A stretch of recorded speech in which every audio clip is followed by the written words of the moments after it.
Aujourd'hui les amis, j'avais envie de vous parler de Facebook. Alors je sais pas si vous avez remarqué, mais l'entreprise a énormément fait parler d'elle ces dernières semaines, notamment en annonçant travailler au développement du Metaverse, un cyberespace parallèle à la réalité physique dans lequel les utilisateurs entrent littéralement dans le contenu. Perso, je trouve ça assez dingue. Mais aujourd'hui, on va parler d'un sujet un peu moins réjouissant. On va parler des révélations qui ne cessent de tomber sur Facebook dans le cadre d'enquêtes qu'on appelle les Facebook Files. Et franchement, certaines d'entre elles font froid dans le dos. Alors, qui a fait ces révélations? Comment a réagi Facebook? Aujourd'hui, les amis, j'avais envie de répondre à la question « Pourquoi Facebook est dans la sauce ?» Salut, c'est Gaspard G, j'ai 23 ans, je fais des vidéos autour de l'actualité et la politique. 57% des gens qui regardent mes vidéos ne sont pas abonnés à ma chaîne YouTube, alors c'est le moment de le faire. Alors si vous le voulez bien, prenons l'affaire chronologiquement. En fait, c'est une informaticienne, Frances Haugen, qui se cache derrière toutes ces récentes révélations sur Facebook. Vous inquiétez pas si son nom ne vous dit rien, moi non plus avant cette vidéo. En fait, Frances Haugen, c'est une ancienne employée de Facebook qui a quitté l'entreprise en mai 2021, assez récemment. Et le moins qu'on puisse dire, c'est que son départ ne s'est pas fait discrètement, puisqu'en partant, elle a récupéré des milliers de pages de documents internes à Facebook, parmi lesquels des rapports et des études sur l'entreprise elle-même qu'on a appelées les Facebook Files. My name is Frances Haugen. I used to work at Facebook. I joined Facebook because I think Facebook has the potential to bring out the best in us. But I'm here today because I believe Facebook's products harm children, stoke division, and weaken our democracy. Vous l'imaginez bien, si j'en parle en vidéo, c'est que ces documents, Frances Haugen ne les a pas gardés pour elle. Elle me les a envoyés. C'est faux.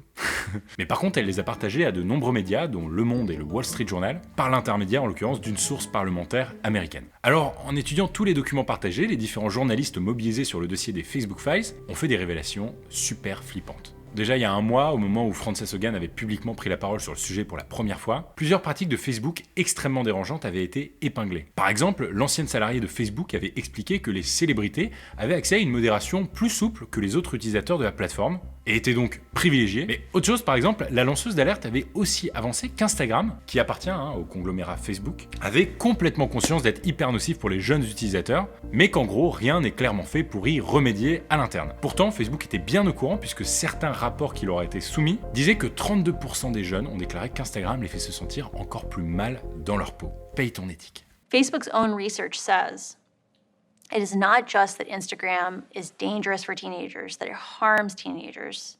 It's that it is distinctly worse than other forms of social media. Et cette semaine, deux nouvelles révélations sur Facebook sont sorties. Bon, malheureusement, je vais pas avoir le temps de parler de tout ce qui a été dévoilé, mais je vous ai sélectionné quelques infos intéressantes. Alors, première révélation, la modération dans d'autres langues que l'anglais ne fonctionne pas bien du tout sur Facebook. En fait, ce qui se passe, c'est qu'il manque de traducteurs chez Facebook, et donc l'interface de signalement est parfois hyper mal traduite dans certaines langues. Un exemple assez frappant, c'est l'arabe. En fait, vous le savez peut-être, mais il existe beaucoup de dialectes différents, et le truc, c'est que Facebook n'a pas du tout assez d'experts pour pouvoir tout traduire. Du coup, des gens qui parlent l'arabe marocain par exemple vont se retrouver à traduire un autre dialecte qui a, mais alors rien à voir, ce qui mène à pas mal de fautes de traduction et pourtant l'arabe est la troisième langue la plus parlée sur le réseau social. Et pour Frances Haugen, Facebook ne traite pas les États-Unis et le reste du monde sur un pied d'égalité. Elle dit les pays les plus fragiles ont la version la moins sécurisée de Facebook. L'autre révélation dont je voulais vous parler, elle peut paraître assez dingue, mais en gros, l'algorithme de Facebook échapperait aux ingénieurs qui l'ont développé. Black Mirror le truc. En fait, Facebook avait développé un algorithme dont le but était d'afficher en premier sur le fil d'actualité les contenus les mieux notés. Le truc, c'est que cet algorithme a mené à la mise en avant de fake news. Alors évidemment, c'était pas l'objectif voulu, mais le fait est que dorénavant, les utilisateurs de Facebook sont particulièrement touchés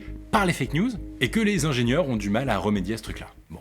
Certains documents dans ces Facebook Files auraient montré que Facebook n'arrive pas du tout, mais alors pas du tout, à lutter contre les fausses informations, les infox, notamment celles concernant la vaccination contre le Covid-19 dans les commentaires Facebook. Il faut quand même rappeler que depuis le début de la crise sanitaire, Facebook fait quand même un effort, et les GAFA de manière générale, en partageant un message aux utilisateurs pour rappeler les dangers du Covid sous les contenus qui en parlent. Par exemple, moi quand je publie des contenus autour du vaccin sur Instagram, allez voir nos fiches, le ringard, il y a un petit message qui s'affichait sous mes publis, et c'est aussi le cas pour tous les autres créateurs de contenu. Alors, face à toutes ces révélations, la réaction a été double. D'un côté, certains ont félicité le courage de la lanceuse d'alerte. Par exemple, le sénateur démocrate Ed Markey lui a dit « Vous êtes une héroïne du XXIe siècle qui a averti notre pays des dangers que court notre jeunesse et notre démocratie. » Faut bien avouer qu'elle a pris pas mal de risques en s'attaquant à un poisson pareil. I came forward at great personal risk because I believe we still have time to act. But we must act now. Et de l'autre côté, Facebook n'a pas hyper bien réagi, on s'en doute, aux accusations. Mark Zuckerberg a notamment écrit « Au cœur de ces accusations réside l'idée que nous privilégions les profits plutôt que la sécurité et le bien-être. Ce n'est tout simplement pas vrai. Bon. En tout cas, la lanceuse d'alerte demande à la plateforme de faire preuve de davantage de transparence. Pour elle, il n'est pas trop tard pour agir. These problems are solvable. A safer, free speech respecting, more enjoyable social media is possible. Alors Frances Haugen a bien l'intention de poursuivre sa démarche contre Facebook, puisqu'après avoir témoigné face au Sénat américain, elle a entrepris une tournée européenne. D'ailleurs, elle devrait s'exprimer devant l'Assemblée nationale à Paris le 10 novembre prochain. Donne-moi ton avis en commentaire, dis-moi si tu penses que les nouvelles révélations sur Facebook vont permettre au réseau social de changer ses pratiques. C'était Gaspard G, une vidéo tous les mardis et tous les jeudis à 21h. Active la cloche pour ne rien rater, abonne-toi, ciao!